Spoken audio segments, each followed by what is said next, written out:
किसी गांव में रमेश नाम का एक गरीब आदमी रहता था। उसके घर में उसकी पत्नी शांति और उसकी बेटी शालू थे। रमेश गांव में ही समोसे बेचता था। इसी से उसका तथा परिवार का खर्च बड़ी मुश्किल से चल पाता था। शाम को रमेश जब घर लौटता तो रास्ते में एक नदी बहती थी, जिसमें रंग बिरंगी मछलियां रहती थी। उन मछलियों को वह आटे की गोलियां खिलाया करता था। ऐसा करने से उसके मन को बड़ी शांति मिलती थी और मछलियां भी उससे खुश रहती थी। गरीबी के कारण रमेश अपनी बेटी शालू के स्कूल की फीस भी बड़ी मुश्किल से भर पाता था। एक दिन शालू स्कूल से रोते हुए घर आई। रमेश के पूछने पर उसने बताया कि आज उसकी टीचर ने स्कूल से उसका नाम काट दिया, क्योंकि रमेश ने पैसों की कमी के कारण पिछले 3 महीनों से उसकी फीस नहीं भरी थी। अगले दिन रमेश समोसे बेचने नहीं गया, बल्कि उदास मन से नदी किनारे जाकर बैठ गया और वहीं बैठकर मछलियों को दाना डालने लगा। जब वह वापस जाने लगा तो उस नदी से एक सुनहरी जलपरी निकली और रमेश से बोली कि क्या बात है रमेश, आज तुम उदास लग रहे हो। रमेश उस जलपरी को देखकर हैरान हो गया। उसने पूछा कि आप कौन हो और मेरा नाम कैसे जानती हो। जलपरी ने कहा, मैं एक जलपरी हूँ और मुझ में कुछ जादुई शक्तियाँ हैं, जिससे मैंने तुम्हारा नाम जान लिया। तुम्हारी मछलियों को दाना खिलाने की आदत से मैं प्रसन्न हूँ। अगर तुम्हें कोई कष्ट है तो मुझे बताओ, मैं तुम्हारी सहायता अवश्य करूँगी। रमेश ने सारी बात उस जलपरी को बता दी। जलपरी ने कहा, रमेश, कल तुम सूरज निकलने से पहले यहाँ आना।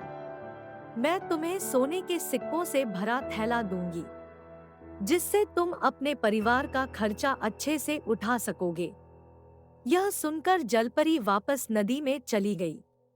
अगले दिन सूरज निकलने से पहले ही रमेश नदी पर पहुंचा। तभी वहां जलपरी प्रकट हुई और उसने रमेश को सोने के सिक्कों से भरी एक थैली दे दी।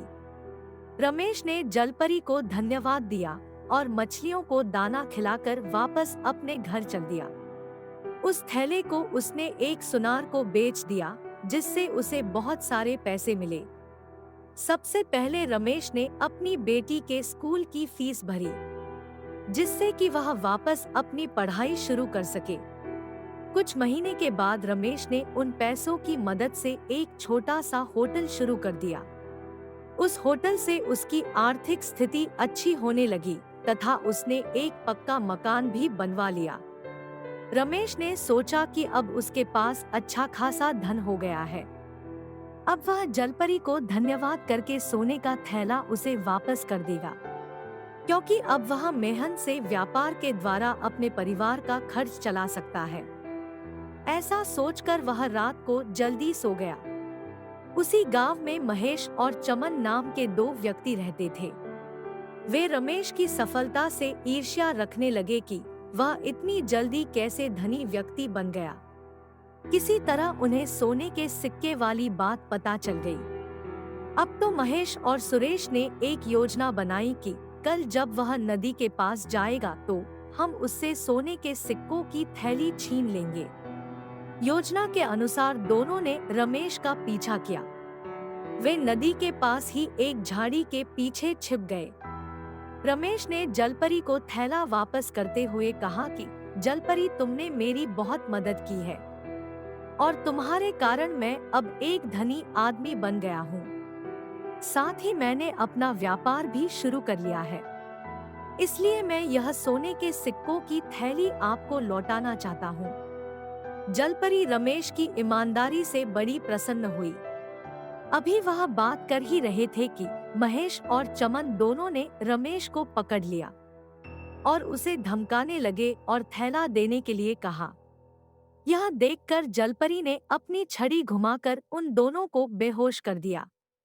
उनके बेहोश होने पर जलपरी ने रमेश से कहा कि हमेशा ईमानदारी से अपना व्यापार करना, जिससे व्यापार में तुम्हारी खूब तरक्की होगी।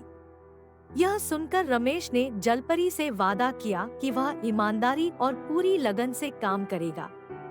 उसने जलपरी को धन्यवाद दिया और सिक्कों का थैला सुनहरी जलपरी को वापस कर दिया। फिर उससे विदा लेकर अपने घर वापस लौट गया।